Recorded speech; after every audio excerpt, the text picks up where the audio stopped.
Welcome to the greatest movie of all time podcast. Tonight we bring you number 47, Mr. Roberts. I'm Tom Duncan.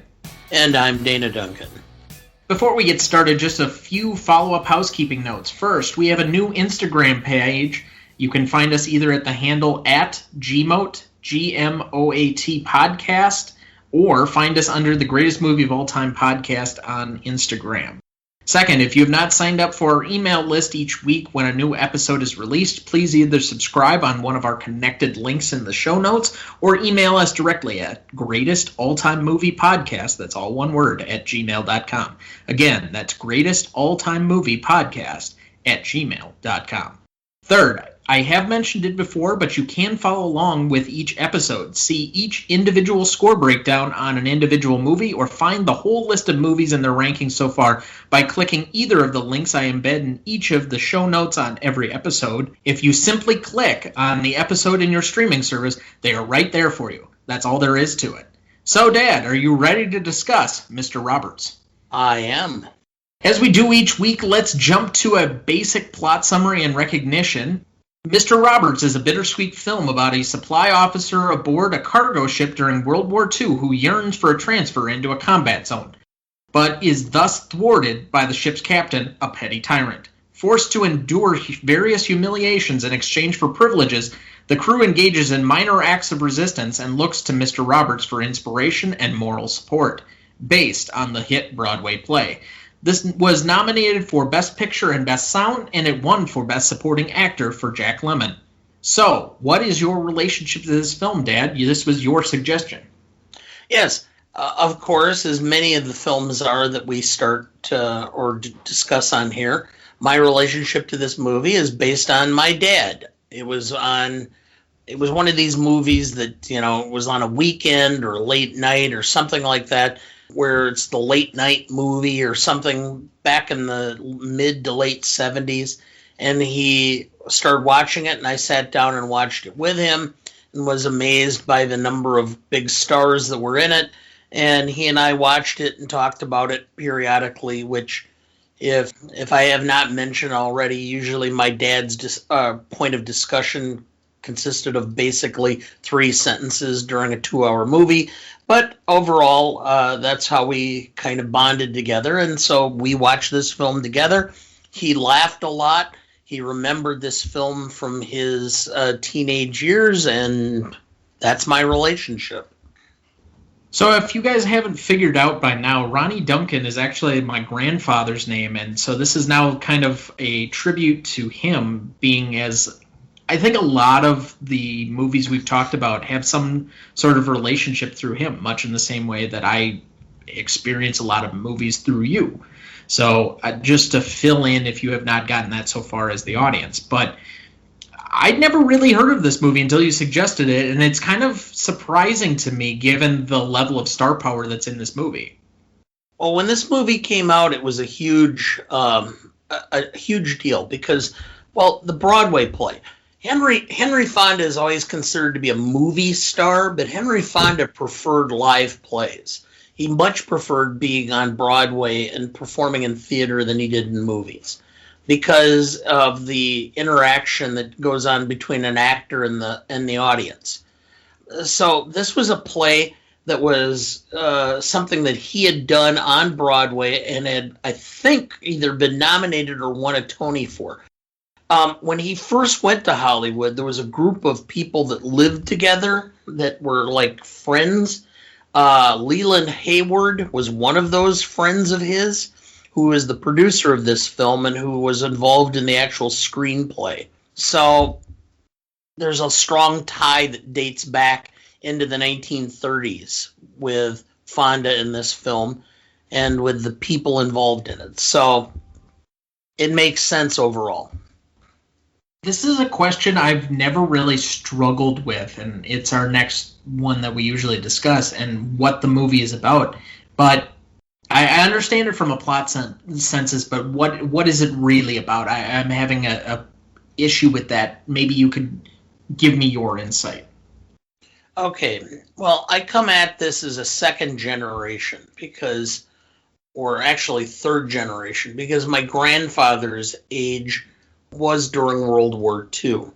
And my dad was born in 41, so excuse me, 1940. So he grew up during the war, but didn't participate. Really what this was about, every man who lived or who was of service age during the war had this personal struggle of whether they should or shouldn't serve, and to the extent that they should serve. Whether they should or shouldn't put themselves in harm's way.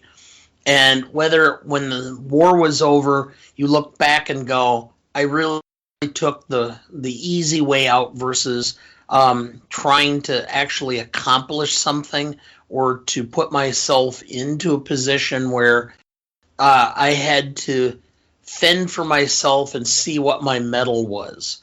And that's what this film is about.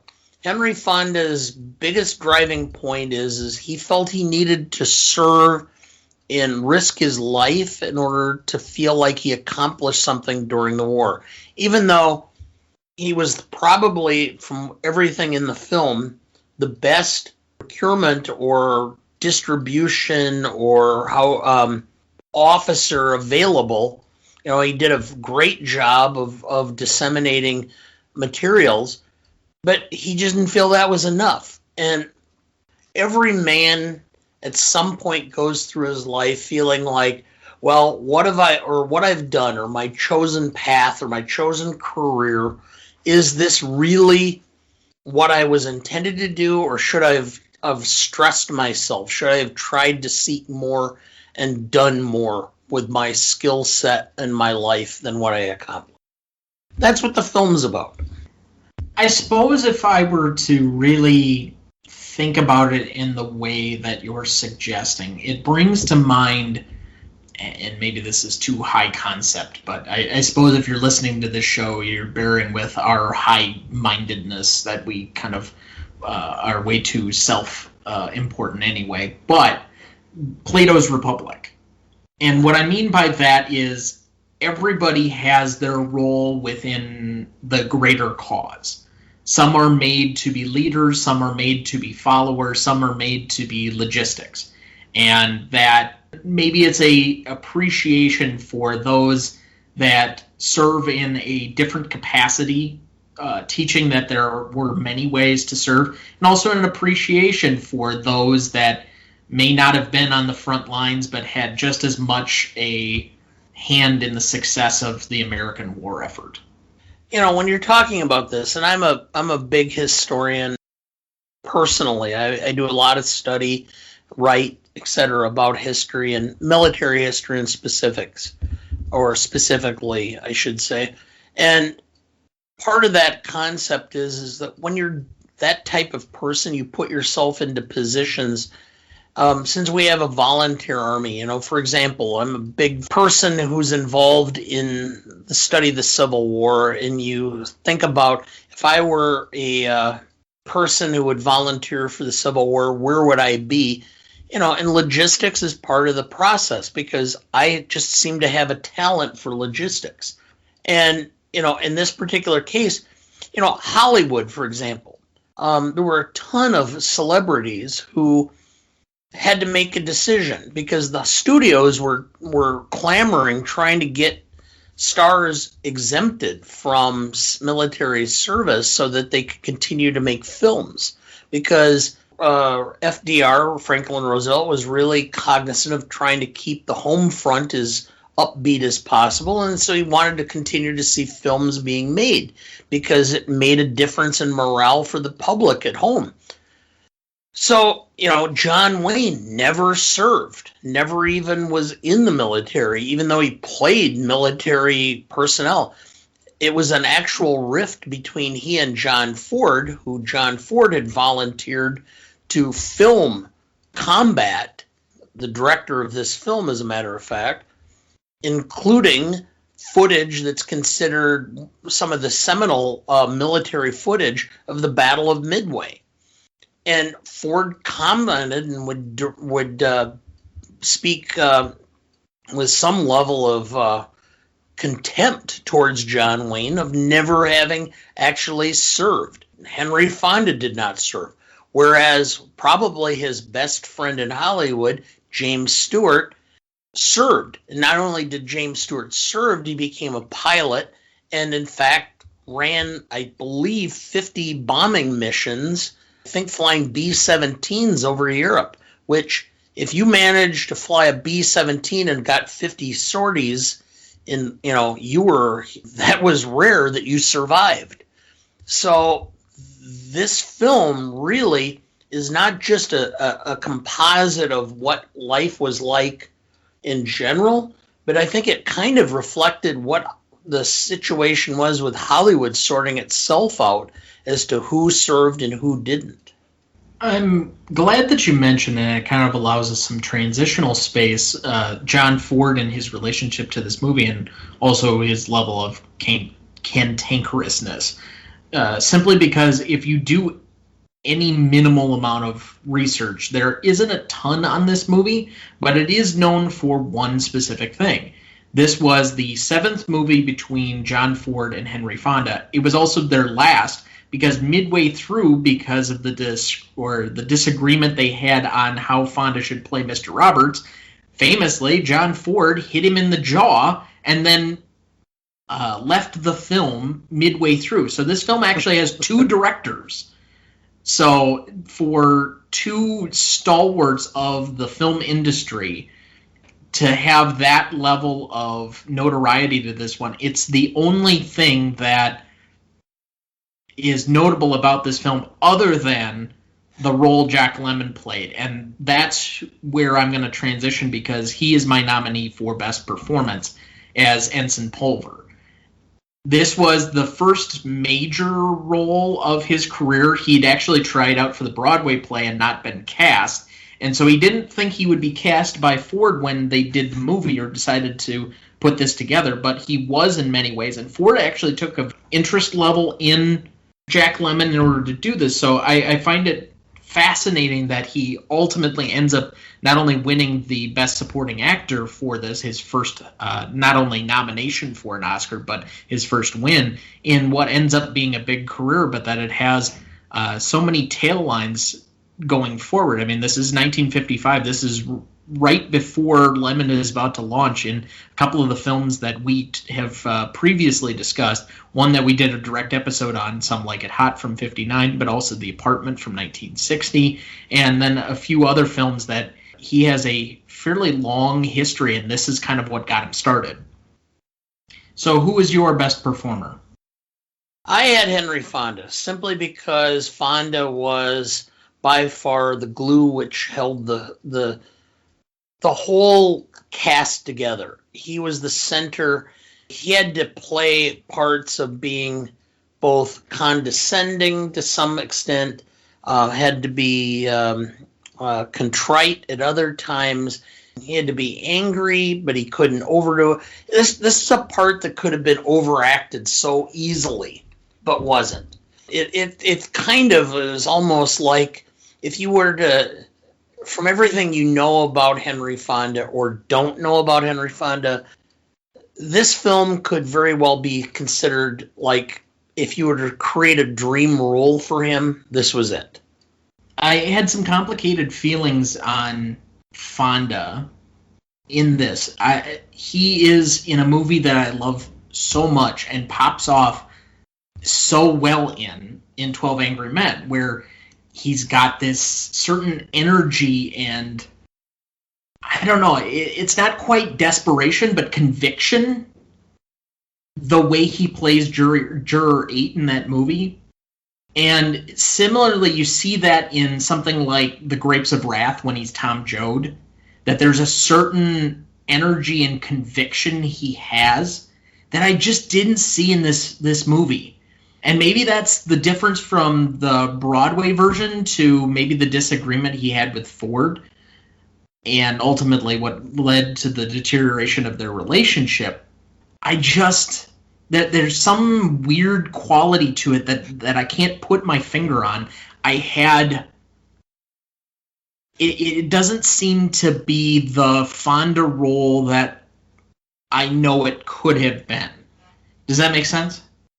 Yeah, I understand what you're saying, but I think you're reading more into it than you should, which is Fonda Fonda was, as most actors, are fairly chameleon-like. And you gave me, or you and your sisters gave me a book for Christmas a few years ago, Hank and Jim, which was a story or a book written by a Hollywood historian about the relationship and the history of Henry Fonda and James Stewart. And when you read the book and you understand who Henry Fonda was and what he was and what he wasn't, you get a much different feel for him and his acting. He would rise to the part when it was necessary. And really, in this film and in the play itself, I'm sure, he didn't have to be the hero. He didn't have to be the guy with the conviction. What he was he was the common denominator. Everybody relied on him to understand what the purpose was. And so, to that extent, he was the foundation. And he played it like he was the foundation. Not that he was a big hero or that he could have done something this or he should have done this, or whatever. It was, I'm at the, on a scale of 1 to 10, I'm the 3. And everybody else peaks and they go up to a 9 and they're down to a -2 and they're up. No, I'm the guy who's the level 1 on this ship who is playing the part of the common person that everybody looks to. Even James Cagney as the captain is looking to him, not necessarily for guidance, but for steadiness of running the ship because Cagney wasn't. And that's the part that was going on. I don't know. For the 4 primary star actors and their placement within this film, I'm just going to say I would have expected Fonda to be a bigger personality in this movie, and he was the most understated of the 4. Maybe that's where my disappointment is that he just was not nearly the same personality that I would come to expect from him. And again, this was my first time seeing it, but I thought he got outdone by the other 3 primary stars. So that actually leads me to my nomination for Best Secondary Performance. And I said this to you because I had to watch this in stops and starts due to my schedule currently. But James Cagney, this is a guy that I was not familiar with until really this year. I don't think I'd seen a Cagney movie until 2020. And with every Cagney movie I seem to see, the more I come to just enjoy him incredibly. It's kind of this odd relationship where he just appeals to me in this odd way, and I cannot put my finger on it, but he completely overacts Captain Morton in the best way possible. He is so over-animated, so over the top, that it becomes a caricature. And that's what you need as the antagonist of this film, because it's supposed to be comedic. I don't know. To me, he just did a wonderful job in creating a great foil for the rest that didn't become the central part of the movie, but also had this aura over the rest of the play or all of the action that was going on without it being too heavy. My best secondary performance was also Cagney, because he really, you have to understand, this is to some extent Mutiny on the Bounty made into a comedy. And modern. Yeah, I can see that. So Cagney was playing Captain Bligh. And that's what the part was. Every person I've ever talked to, and I've had family members, my dad, and I'll relay this story. I have a friend that you know very well who lives in the village that we do, who tells these stories. Everybody who's been in the military has some story about some character from their experience in the military who is just over the top. My dad always talks about all these people, like he talks about, or used to talk about it, the drill sergeant he had when he was at basic at camp I believe Camp Pendleton.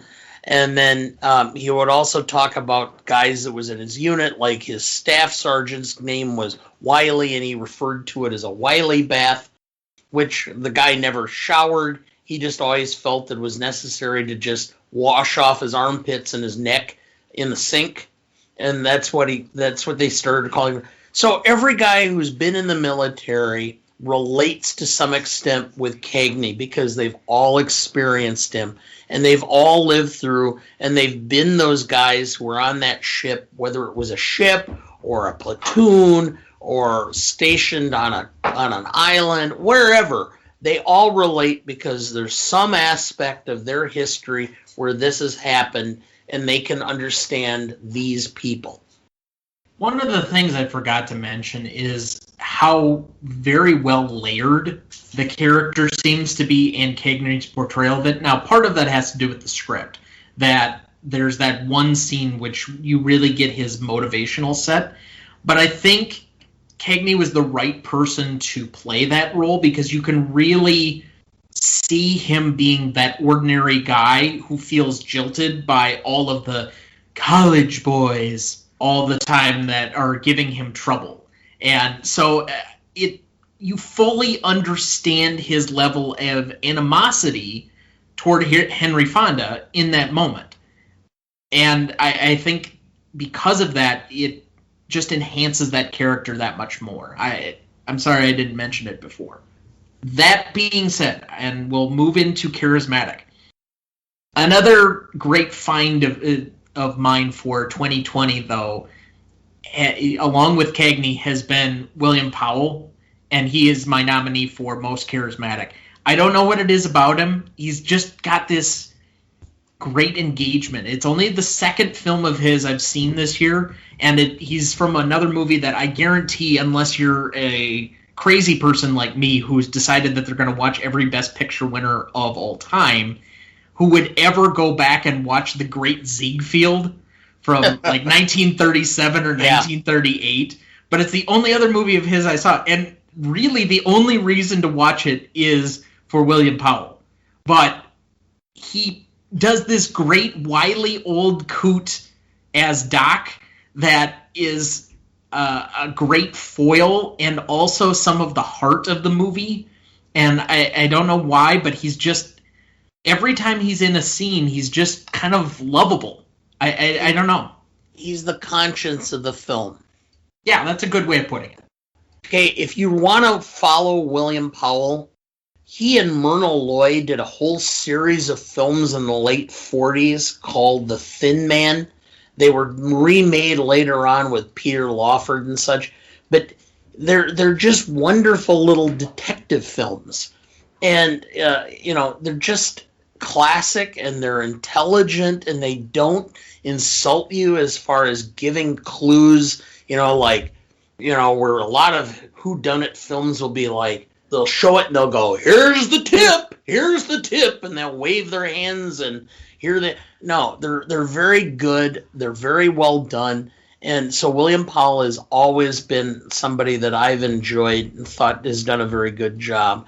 And as he aged, he took on these roles and did them very well. And I agree that he is a great piece in this film. So who is your most charismatic? Jack Lemmon, because it is clear that Jack Lemmon was going to be a star after you've watched this film.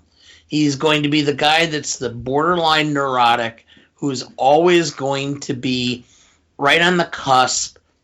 The character he plays in this ends up being the character to some extent that he is in Some Like It Hot. It's the same character to some extent that he was in The Apartment.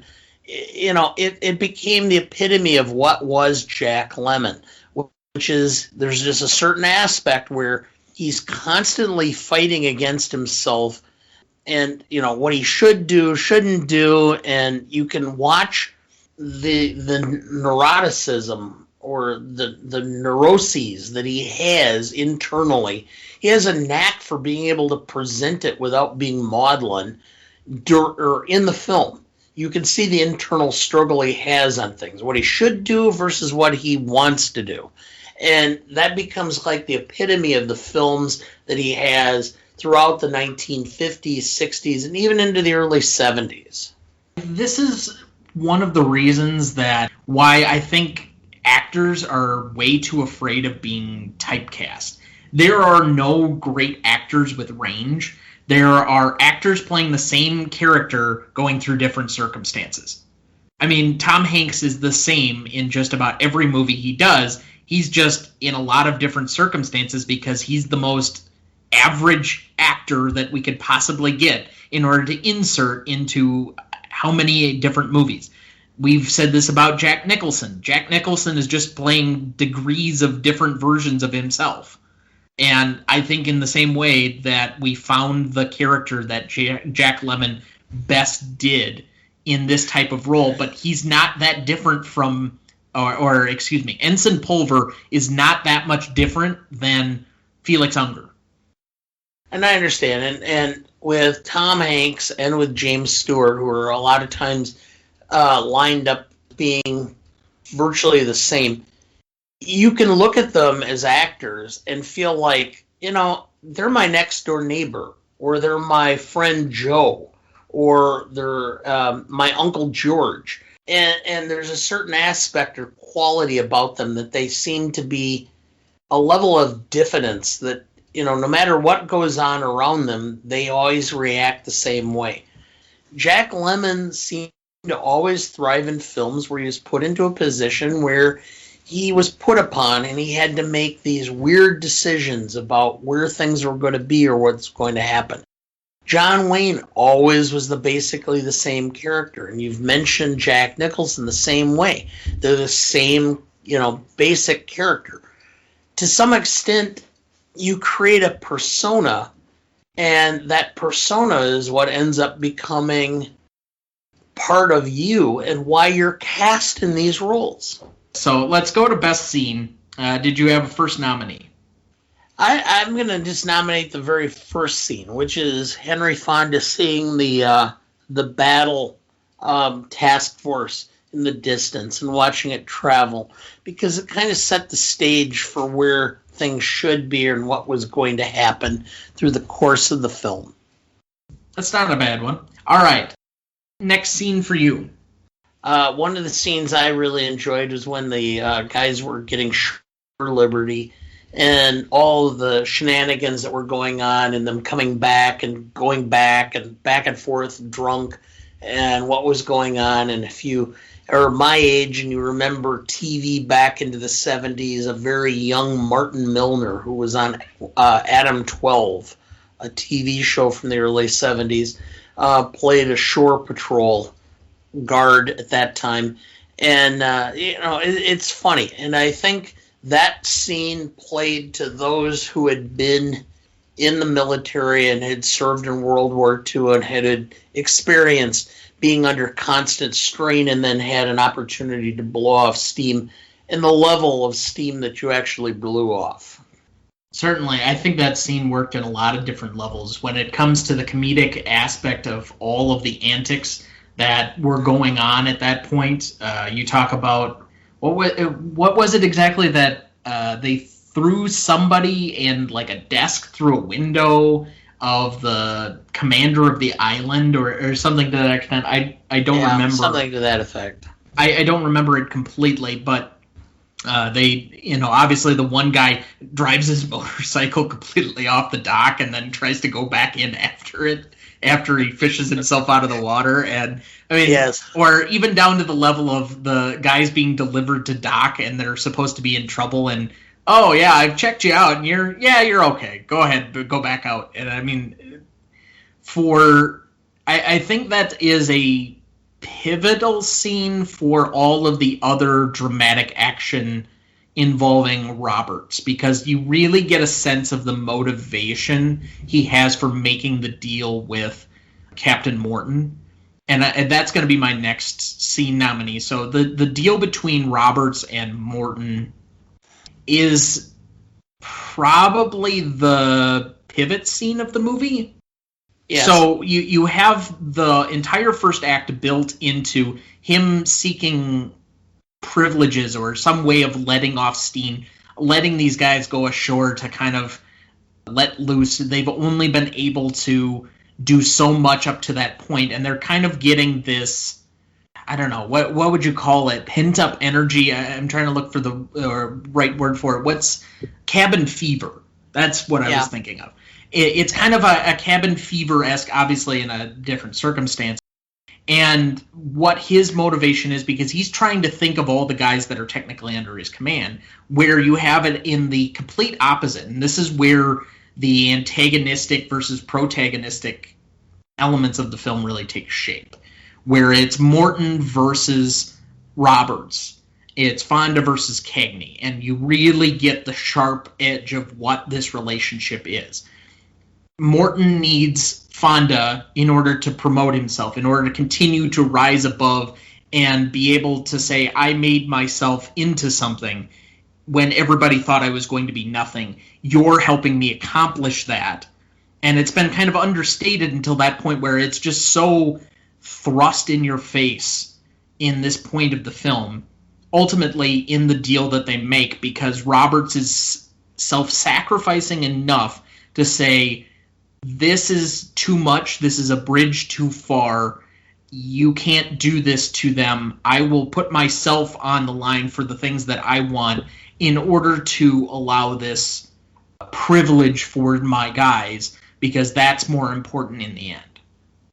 One of the things I've picked up after watching the film again is there's the old laughable line, the wink, wink, nod, nod, say no more, from Monty Python, which is, if there's something going on here that you really can't say, but you can imply. I can envision a lot of guys taking their wives, girlfriends, families even, to watch this film. And to some extent, because, the number of people and family members, people we've known who have come back from World War II and never talked about their experiences, this gave them an opportunity to see something of what was actually going on without it being the horrific aspect of it. It was kind of like, this exemplifies what happened when, you're under constant stress for days, months, even more than a year, and then you have an opportunity to not be, and how you react. And it's kind of a tongue-in-cheek saying, kind of like, the inside joke, you tell your wife, this is kind of like what happened when, the foot got let off the pedal. And in this particular case, you look at the relationship between Morton being Cagney and Roberts being Fonda, and you see what took place and what individuals understood and what needed to be done, because they had a grasp of what combat, or even being quasi in combat, entailed, and you understood what you needed to do in order to make men feel capable of continuing in their role. Well, the other thing, and it just kind of popped into my head here, is the explicitness that Ford creates, or maybe I guess it's more in the screenwriting than in the direction, the difference in styles and leadership. There's self-serving leadership to a very extreme extent in Morton, and then there's the altruistic leadership of Roberts, and you get that completely stark contrast in that moment. So what is your next nominee? The climactic scene, which is the letters to Pulver. I'm involved in a men's group, and I'm one of the younger of the group. They're all in their 60s. I'm 57, and they kept telling me how you would become more and more sentimental as you got older. The climactic scene of Pulver reading the letters, I didn't remember that aspect of the film, and when it happened, it just hit me, and I'm sitting here kind of,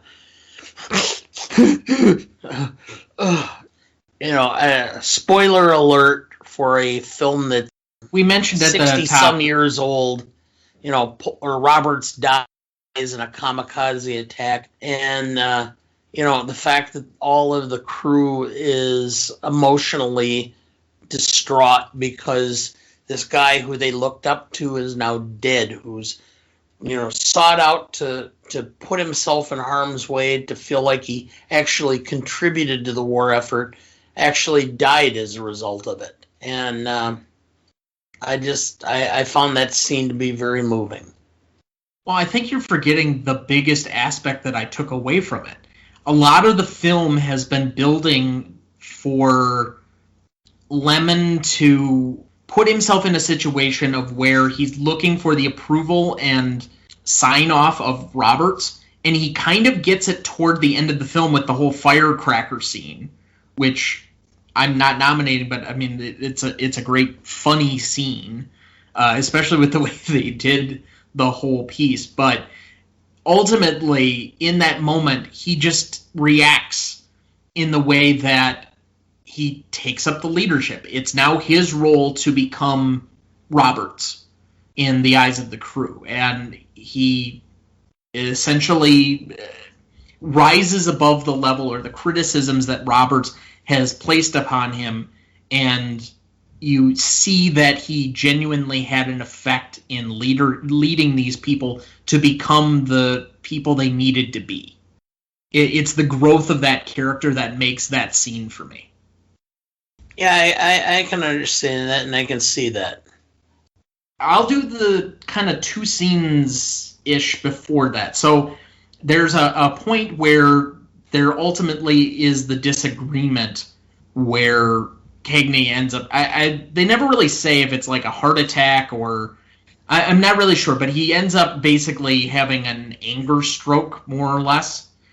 But it's when Roberts throws the palm tree overboard, and he's insulted essentially the honor of the ship, that this reward that Morton received has now been abandoned, more or less. And you finally get the revealing of the deal that was made because it's done over the loudspeaker, and all of these guys who have now pent up this animosity at Roberts, the guy they used to fondly look up to, the guy that represented their true leader, they realized the amount of sacrifice he did in order to allow them the privileges, to survive out in their situation, what he did to lay himself on the line for his own desires in order to get them to that point. And then it leads into the scene that I'm really nominating, and that's Doc revealing the crew's forgery. The fact that there's a participation, or basically a contest, to figure out which of them is the best forger of the captain's signature. Powell it's a memorable moment in the film that's also incredibly emotional, because now the crew is putting themselves also at risk to help their leader. And I think that's the definition of service leadership is something that I think a lot of people strive for, but most people don't have a ready example of. This is one that kind of spoke to me as maybe a model of leadership that I would like to be. Yeah, I can understand exactly what you're talking about, which is really, it's, you put yourself into a position where you're leading, and then ultimately the people you're leading end up sacrificing themselves for your ultimate good. And you have a hard time, and I think Fonda in the film, as well as the character, had a hard time grasping why the crew would put themselves in that position to help him.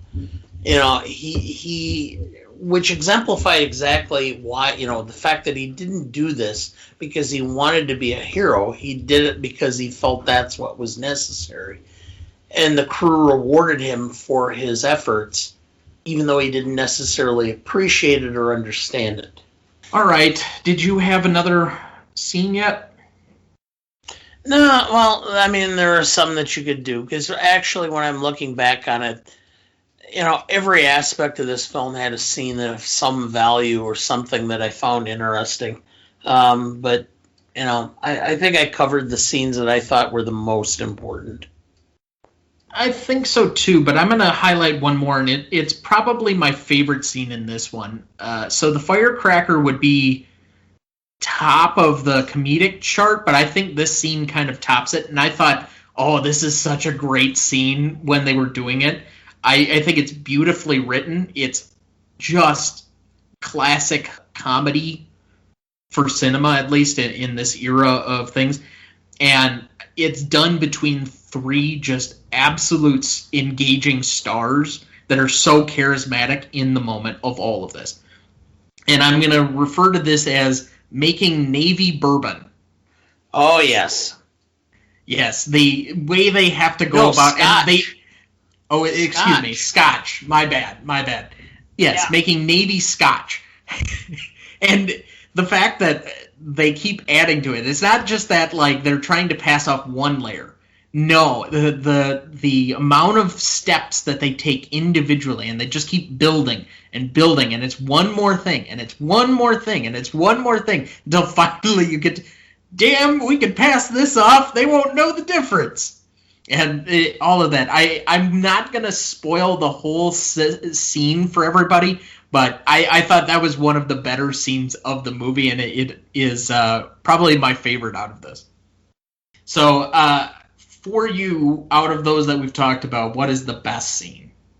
Ultimately, I think the best scene is the climactic scene, which is the very end, because to me that became the epitome of what the film ultimately led to, which is Robert's death and the disclosure in the letters to Pulver.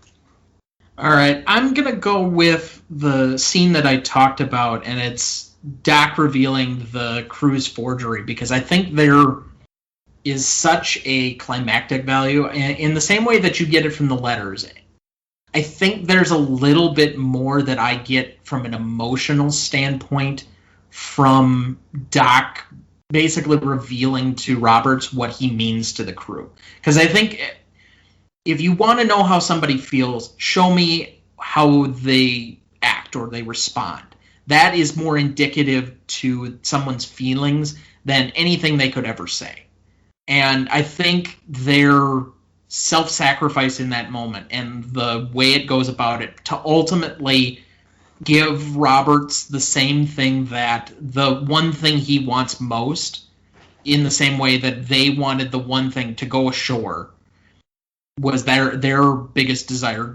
Generally, I don't know about individually, but generally, I think in that moment is a great statement of how they feel about him and how they've responded to his leadership. And for me, that's something, for somebody that, me personally, I've strived towards leadership positions. It would be how I would want to be seen by those I was in leadership over, or those I was trying to lead. Let's say that. I already gave you my favorite scene. What was yours? My favorite scene ultimately is the shore leave.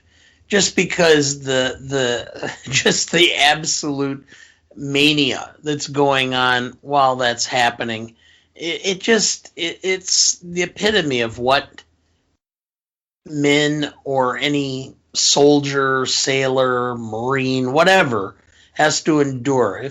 And anybody who's in a stressful position, you have to have that opportunity to just blow off steam, more or less, whether that's what you call it, or the fact that you have to be able to do something that's completely different from what you do, ultimately is the value you have in your life, because you can only be vigilant, you can only be stoic, you can only be conscious of ultimate levels of consciousness so long before you ultimately have to do something that's completely different, or you lose your sanity.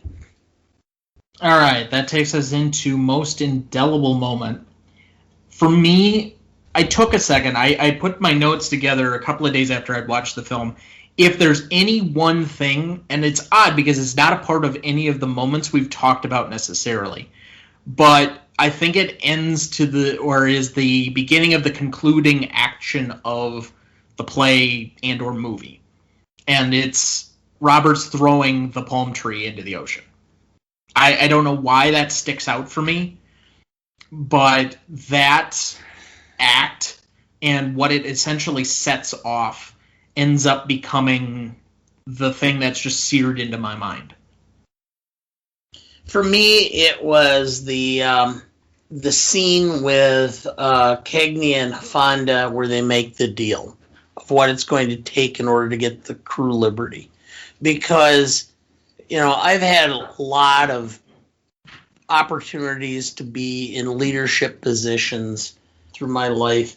Ultimately, sometimes you just reach a position where if you're going to be a leader, you have to make sacrifices, you have to do things that you kind of just regret, but you know that in order to be a leader and to take care of the people who are following you, you have to compromise, even though it may feel like you need to take a shower afterwards.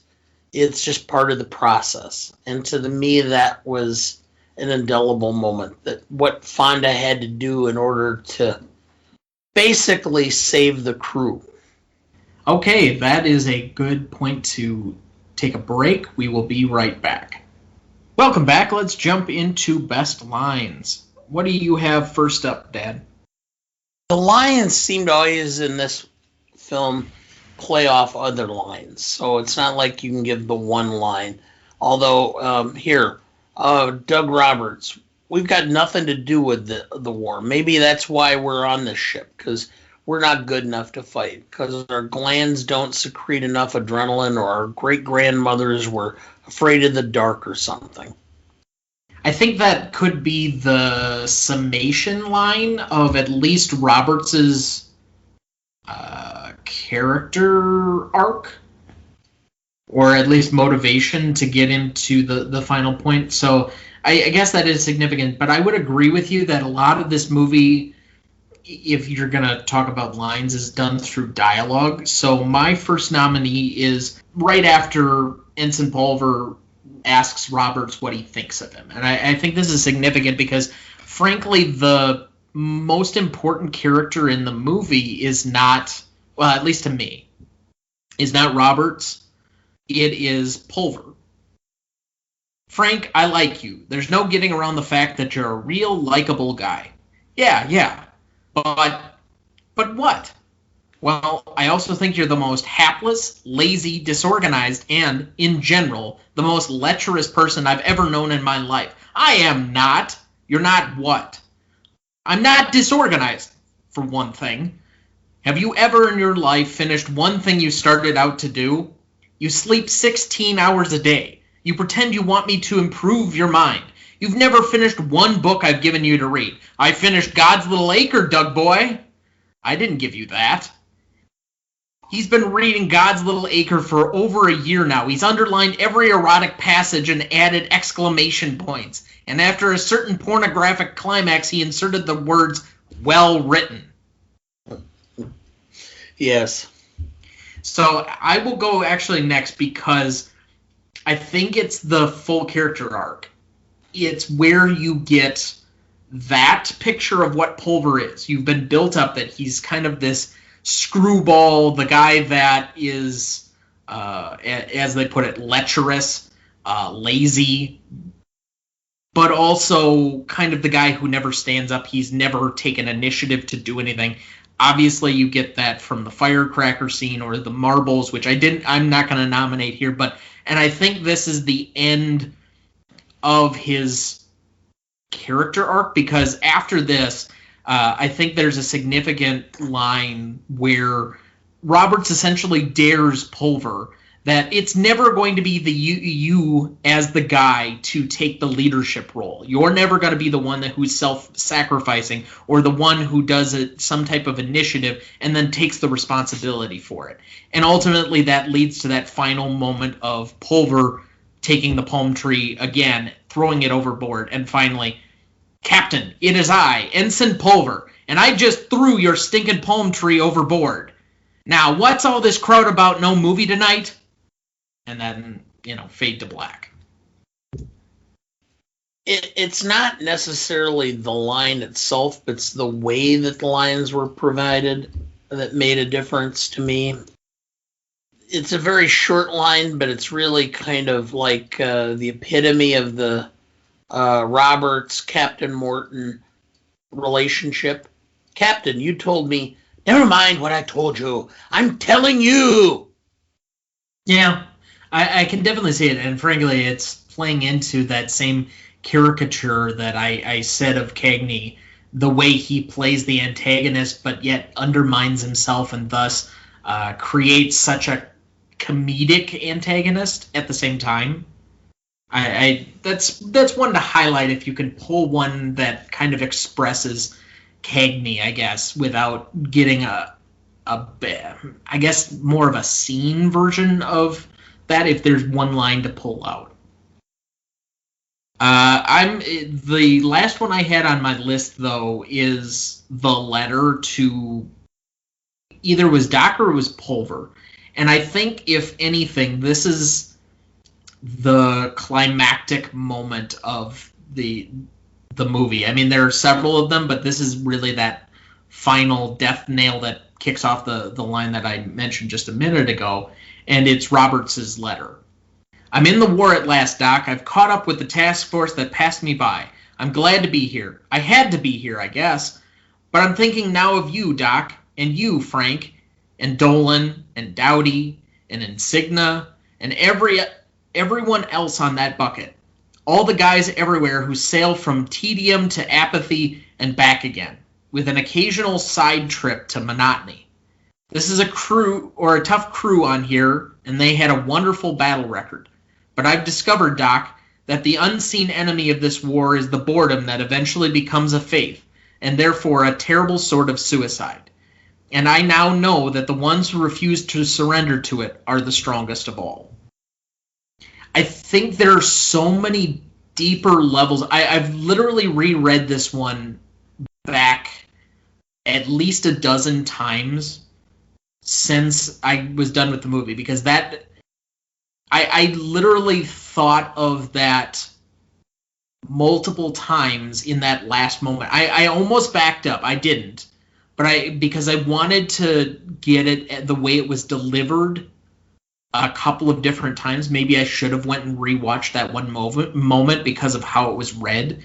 But for whatever reason, that seems to have, if anything, the final summation on this movie and to what it was about, which is why I had so much trouble figuring out the question of what this movie was about, because I'm still digesting this line. I have a series of lines, actually. Doug Roberts. How did you get in the Navy? How did you get on our side?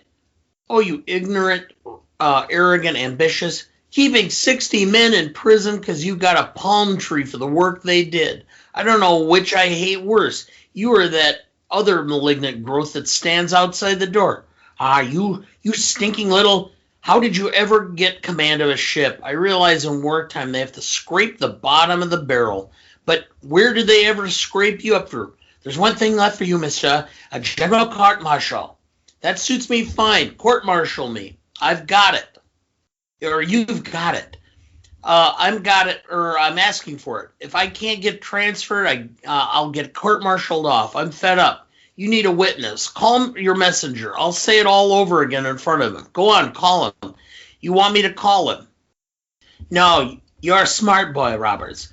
I know how to take care of smart boys. I hate your guts, you smart college guys. I've seen your kind around since I was 10 years old, working as a busboy. Oh, busboy, it seems my friend has thrown up on the table. Clean up your mess, that mess there, the busboy. And then... when I went to sea as a steward, people poked at you with umbrellas. Oh boy, careful with that luggage, boy. I took it for years. But I don't have to take it anymore. There's a war on, and I'm captain of this vessel. And now you can take it for a change. The worst thing I can do to you is to keep you right here, mister, and that's where you're going to stay. Now get out. It's probably the biggest moment of delivered dialogue where you get a real sense of the characters. It's what we were talking about earlier when we get that stark contrast in leadership and what their true characters are in this story. I think it's too much dialogue for any one single line, but it is important to highlight. What it epitomizes, one of the films that's near the top of our list is The Best Years of Our Lives. And you think about that. You have a common, average guy who ends up losing his hands in that film. You have another guy who's somewhat from a lower class family. And then you have a guy who's a banker. And they all end up, because of the war, becoming friends because of common experiences. And ultimately, that's what war involves, is it puts people from all levels of socioeconomic status and thrusts them into situations they're not necessarily accustomed to. And so you have Roberts, who's the college-educated person, versus the guy who's the merchant marine in Morton, who's now in command of this ship. And really, this is a exemplification of what war was, which is blowing up classes and economic socio strata and putting everybody on equal footing, and then seeing who rose to the top by merit. And so you have in these films so many opportunities where it's the guy who's the average, Joe driving cab in Brooklyn versus the guy who's the college professor at some, Midwestern university, and the guy who's who comes from old money, and they're all thrown together. And this dialogue, to some extent, shows exactly that classification and the eruption, disassociation of that classification. It's interesting that we highlight this as a extremely fortunate period of American history, or one that we kind of lionize. And part of that has to do with how many people were forced together in unusual circumstances, whereas we've kind of, in a modern sense, segregated ourselves. And I think to a certain extent that's led to the polarization that we've seen societally. So, are you ready to jump into our Stanley rubric? Yes, I am. So what did you have down for Legacy? This is a film that's often forgot. I had a 7 for that reason. I enjoy the film, and I have a feeling that if people actually sat down and watched it with their family or friends, they would find an appreciation for it, and it would probably rise, but I'm going to give it a 7 for that reason. So we're going to be very different on this one. Part of the reason that I am giving this as low a score as I am is I think we needed to open up a larger parameter as to what the range should be for this movie. Well, not this movie, but just movies in general. We've had a lot of ones that have a lot of notoriety and name recognition and certain legacy attached to them. This one I'd never heard of. When you look at, or you Google it, the TCM clips that they do the introductions and the ending pieces for that you can find anywhere only talked about 2 things: Jack Lemmon winning his Oscar and the feud between Ford and Fonda. And there's like 7 clips, and all of them basically say one of those 2 things. So this movie isn't even remembered among the people that are supposed to be really highlighting classic films. And while I really enjoyed this movie, and I'm glad that you put it on our list, it's not something that has ever come up in any conversation. You can barely find materials on it. There's no major works done about it. It's forgotten. So I gave it a 2.5. Wow. Okay.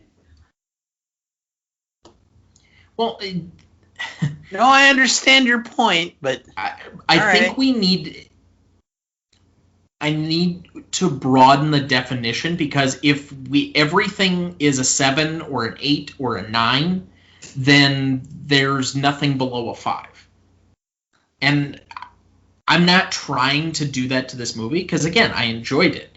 But this is nothing that, unless you're even, or how to put it, unless you're somebody with your dad, or that this came out while you were this age or whatever, that, maybe my grandparents might have heard of this movie, but I certainly did not, and it's not a movie that ever comes up. Well, your grandparents had heard of it because it was a conversation at dinner tonight before we recorded. So that leaves us with a 4.75. And again, I think we needed to create a broader stretch. So impact significance, I went with a 6. I think this was, if it had a moment, it was bigger in the moment. And here's the part, maybe I was a little too rough in the legacy, but I'm going to give it this level of impact. It broke down one of the long-standing film relationships between Ford and Fonda.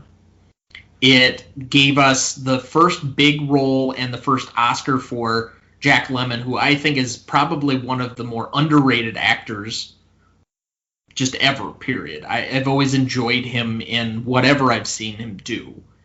And I wish he had done stuff that was more notable, other than the few that either we've covered or are going to cover. As far as that, it was also a decent box office draw. So I gave it a 6. I went 5.5 actually on this because of the fact that there were so many war films that came out. This came out about the same time as the Cane Mutiny and a bunch of things. And again, I made mention of this. There were so many guys who fought during the war who did not want to discuss the war, but they wanted to share with their family and their wives what the war was like and what their experiences were without it necessarily being fearful and frightening and maudlin and all this stuff. And so they would look for the opportunities to present it in more of an almost comedic fashion. And to that extent, yes. But there were so many films like this during that time frame that I had a hard time giving it any bigger chops than I did. So, therefore, 5.5. That makes the average math pretty easy. It's a 5.75 between us. Novelty, I went with a 4. I don't think there is a ton that was different about this movie. I mean, we've had a lot of different plays that got turned into a movie, especially Broadway hits to this point. That's not particularly notable. As you mentioned, there were a ton of different war films. We had a lot of big stars. I guess if there was anything significantly novel, this is the war film about people who weren't involved in the action. That's the one hook I will land on. Every John Wayne war film, every other John Ford war film, somebody's involved in some shooting or frontline action or something else that's going on. This is the one that I can notably think of that, I guess, other than maybe something like Mrs. Miniver, but that was more of a home front movie. This is the one where it's about something else going on with the war. I went with a 7.5 for this category because this is the only film I could think of that took the film, that took the war in more of a comedic fashion. Almost all the other war films were more serious, and this looked at the lighter side of what it was like when you didn't have to deal with constant fear of death. I think this opened the door for several other films that were later produced, such as Operation Petticoat and The Wackiest Ship in the Army, and such, that were in the late 50s, early 60s to that extent. It took a lighter side to what was really a very intense situation. So that's why I gave it a little higher number. It's an interesting point, and probably I could come up on that one, given the nature of that. Yeah, I'm going to readjust mine. I'm going to go 6. So what was your number again? I had 7.5.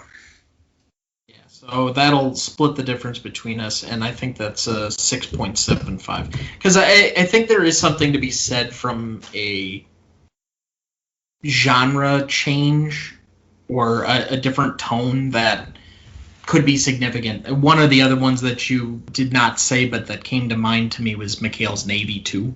Could be in that. I was going to comment. I don't think without this film you'd have had several television shows in the 60s that were successful. McHale's Navy being one, the other being Hogan's Heroes, which is to take a lighter comedic take on the war and the fallacy or the stupidity of war and to poke fun at it. Let's go to classicness. Now, this is the first time I've ever seen this movie, so it might be harder for me to appreciate all of the notes and how much they hit if I haven't watched this multiple times. Because I think the second time through this might end up slightly different in the way I watch it than it would be the first time through. I think it's very effective the first time through, and you get all of the emotional down notes, but I don't know if it would hit you the same way the second, third, fourth time that you might see something like this. So from that standpoint, I think it might, because obviously I think the play wouldn't have been successful had it not been able to do that. But I'm not entirely certain. Now, as far as the other part of classicness that we've kind of layered onto this category, I don't have any real cringy moments to this. There isn't anything terribly out of place. The one thing you could say, and I'm kind of torn between it because it's a lighter, goofy moment, but it's the peeping Tom couple of scenes where they're spying on the girls. But outside of that, and maybe you could say like the really childish antics, which frankly there wouldn't be any college films that existed if they really harped on the Night of Liberty that's from this film. I don't think you can take that too terribly seriously without kind of losing the forest for the trees. But I don't have too many problems from that. So if there were to be anything that I took points away from is I wonder what this movie would be the second or third time and whether the emotional moments would hit me in the same way. Maybe I'd have a greater appreciation. But I gave it an 8. I had to stop and think about this and consider it as far as classicness and such. And yes, you pointed the same things. And it's appropriate or fits for the genre or the era in which it was done. It's not something that you would necessarily agree should be in a film now, but back then, yeah, I can understand it.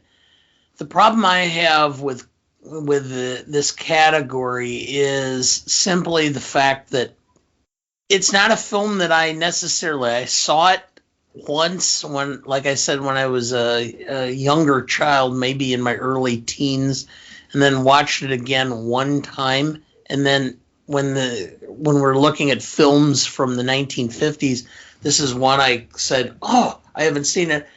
I had actually even forgotten the ending of the film. So to that extent, I went with a 6.5 for that reason. Simply because of the overall impact it had on me over longevity. So that gives us a 7.25 between us, and I'm a little bit surprised you went lower than I did, but you seem to have the more nuanced opinion on some of that all the time. Ultimately, I think this was a fairly easy one for me to put on the rewatchability scale. This is something that I didn't mind watching. It's got several charismatic, engaging stars. I enjoy all four of them in different ways, and I think this is something that, oh yeah, this is a favorite that you can kind of just put on occasionally. It's not going to be terribly complicated or heavy to watch, so I think it's got a lightness to it. It may be a little bit overlong, so I graded it down a half point for that one. I think it may be about 10 or 15 minutes that you probably could have cut out, but it's not terrible at just slightly over 2 hours, so I gave it a 6.5. I went with a straight 7, simply because this is a film that, I mean, you and I are cinemaphiles at this point. We like watching this stuff, and I will go through every Sunday afternoon during a lull in football or baseball if it's the summer, or basketball, whatever, hockey, whatever I watch on Sundays for sports. And we'll go through the list and see if there's things that I want to record to watch later. And this is one that is, if I'm coming across of Turner Classic Movies and this is on, I'm going to go, oh, yeah, this would be kind of fun to watch with your mother on Friday or Saturday night, where we're trying to just find something, that we don't have to think too much because it's been a long week. And so I went with a 7 for that. It's not like I'm going to go out of my way to go, oh my God, we've got to own a copy of this so we can watch it every year. All right, so between us, that was an average of 6.75 for rewatchability. So just to quickly recap, Legacy, 4.75, Impact Significance, 5.75, Novelty, 6.75, Classicness, 7.25, Rewatchability, 6.75. Audience score was an 84% for 8.4 points, giving us a final total of 39.65. All right, for remaining questions, I didn't really have any. I think this movie kind of closed the loop pretty well. I guess if I were to ask anything, I might talk about the relationship between Fonda and Ford and why that ended up, but I think these are two guys that, if you understood the era and masculinity, that sometimes when you get into a project and you are very convicted, coming to blows really isn't as foreign a concept as nowadays it might be, but that might be the only thing that I really have. Well, the book you gave me, if you read it, you'd understand the relationship between Ford and Fonda, and Ford and Ward Bond, and Ford and John Wayne and such. Ford ran a basic, like a ship or a little boat that he took out of the harbor that was like a portable bar brothel. He had his group of cronies that he took on these, that the testosterone and the bourbon was flying. And ultimately, Ford had ended up with fractured relationships with almost every person in which he took on that boat. It's just the nature of the relationship and what took place. So I don't necessarily have that. My biggest question is if you're a sailor on that ship and you have ultimately reached out to do what Mr. Roberts wanted that ultimately resulted in his death, is there ever a point of guilt that you end up feeling? Boy, that is a good question. I mean, you did it as an act of love. It was an altruistic act. It was magnanimous gesture on their part to love. Do that. but he ultimately died.